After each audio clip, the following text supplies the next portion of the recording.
Hello everyone, this is Salman Abir and welcome to স্কেপার Serena. আজকে আমরা একটা ক্লোজড ওয়াটারফল প্যালিডেরিয়াম ক্রিয়েট করব। প্রথমেই আমাদের যা প্রয়োজন সেটি হচ্ছে একটি সাবমার্সেবল ওয়াটার পাম্প। পাম্পটিকে প্রোটেক্ট করার জন্য আমাদের যা প্রয়োজন সেটি হচ্ছে একটি ফিল্টার ফোম, যেটা আমি আগে থেকেই কেটে নিয়েছি। এছাড়াও আমি পিভিসি বোর্ড দিয়ে বানানো একটি হাউজিং ইউজ করছি। এটা আমাদের ওয়াটারফলকে শেপ দিতে সাহায্য করবে। ফলস লেয়ারের জন্য আমি কোর্স ফিল্টার ফোম ইউজ করব। ওয়াটারফলের জন্য আমি ইউজ করব লাভা রক।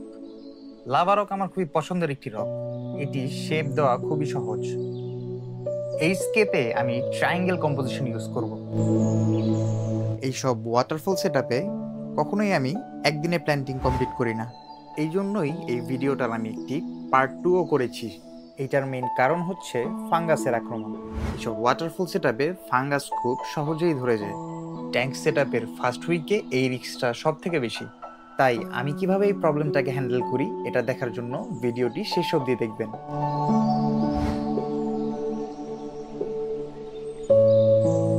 রকগুলোকে জায়গা মতো সিকিউর করার জন্য আমি super glue and tissue use করব।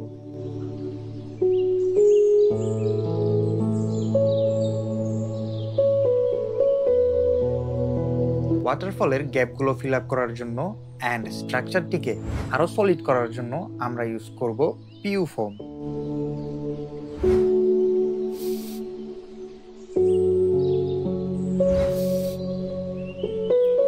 পিইউ ফোম ইউজ করলে কাজের পরিমাণ কিছুটা বেড়ে যায়, বাট আমার মতে পিইউ ফোমে যে কিছুটা পলিশড লুক পাওয়া যায় সেটা অন্য কোনোভাবেই পাওয়া পসিবল না।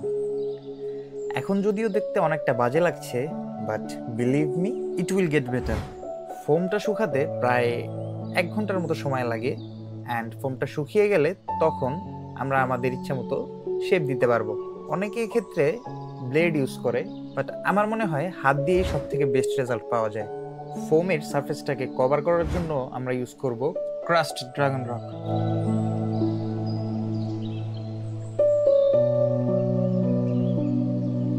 এক্ষেত্রে ব্ল্যাক সিলিকনটা ইউজ করা বেটার, বাট আমার কাছে ওইটা শেষ হয়ে গিয়েছিল, তাই আমি নর্মাল সিলিকনটা ইউজ করতেছি। এই কাজটা খুবই সময় সাপেক্ষ অ্যান্ড আমি আপনাদের বোর করতে চাই না, তাই ম্যাজিক্যালি আমি আপনাদের ফিউচারে নিয়ে যাচ্ছি। এখানে আমি কিছু স্পাইডারউড ব্রাঞ্চেস ইউজ করতে চেয়েছিলাম, বাট যেহেতু এটা একটা প্রি অর্ডারের ট্যাঙ্ক অ্যান্ড ক্লায়েন্ট এটা যাকে গিফট করবে উনি ফাঙ্গাস হলে মেনটেন করতে পারবে না, তাই আমি উডটা স্কিপ করে গিয়েছি। ওয়াটারফলটা চেক করার পরে আমাদের নেক্সট কাজ হচ্ছে সয়েল অ্যাড করা। সয়েল হিসাবে আমি ইউজ করব এডিএ ভার্সন 2 অ্যাকোয়া সয়েল।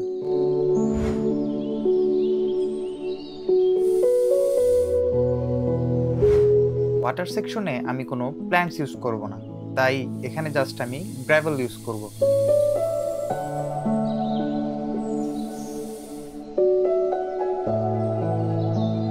ওয়াটারফলে মস হিসেবে আমি ইউজ করব উইপিং মস। এই মসটা লাগানো খুবই সহজ, just gel type super glue use করলেই হবে। এই সব সেটআপের জন্য বেস্ট মস হচ্ছে Java moss and weeping moss. এখানে আমি উইপিং মস ইউজ করেছি, বাট চাইলে জাভা মসও ইউজ করা যায়। ফার্স্ট প্ল্যান্ট হিসেবে আমি ইউজ করব পার্লার পাম। এইটা একটা মিনিয়েচার টাইপের পাম অ্যান্ড এই প্ল্যান্টটা খুবই হার্ডি।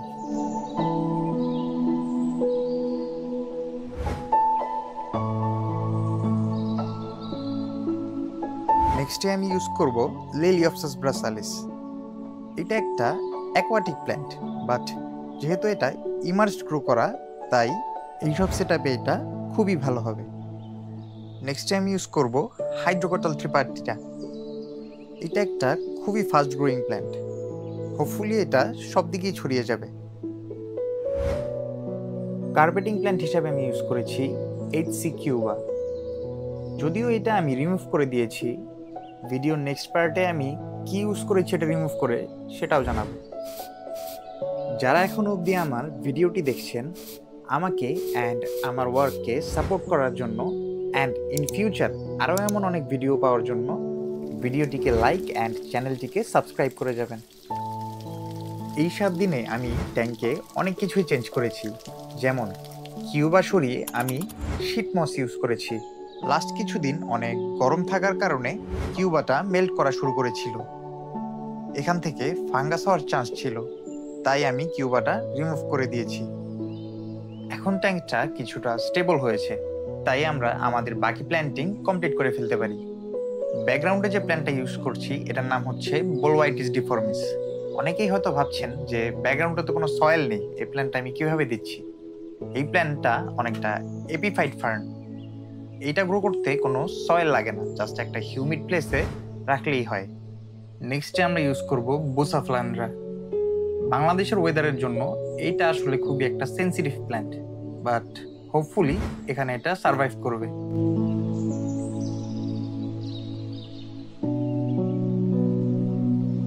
টেরিয়ামের একটা খুবই আন্ডাররেটেড প্ল্যান্ট হচ্ছে অ্যানুবিয়াস। অ্যানুবিয়াসের কয়েকটা ভেরিয়েন্ট খুবই ভালো, যেমন Anubias nana petite, Anubias Japan bonsai, Anubias mini and Anubias green Apple.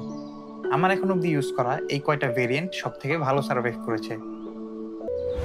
একটা প্রোটিপ হচ্ছে, যখনই অ্যানুবিয়াস বা বোসাফ্লান্ড্রা টেরিয়ামের মতো সেটআপে ইউজ করা হবে তখন সব থেকে ভালো হবে যদি এগুলোর রুটে কোনো লাইভ মস ইউজ করা হয়। লাইভ মস ইউজ করলে এগুলো সহজে ড্রাই হয়ে যাবে না। আমরা যে প্ল্যান্টটা ইউজ করব এটা হচ্ছে অ্যাকোরাস। এইটার দুইটা ভেরিয়েন্ট হয়ে থাকে, একটা লং ভেরিয়েন্ট আর একটা হচ্ছে মিনি ভেরিয়েন্ট। লংটা দেখতে কিছুটা গ্রাসের মতো লাগে, যেটা আমার কাছে খুবই ভালো লাগে, অ্যান্ড মিনিটা অনেকটা এরিওকলনের মতো দেখতে।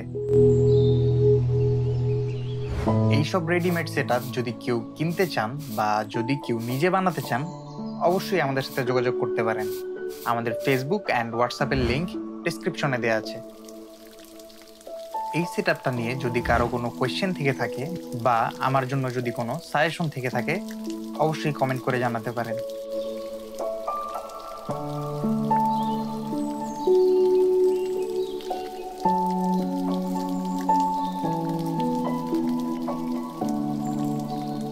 আজকের জন্য এই পর্যন্তই।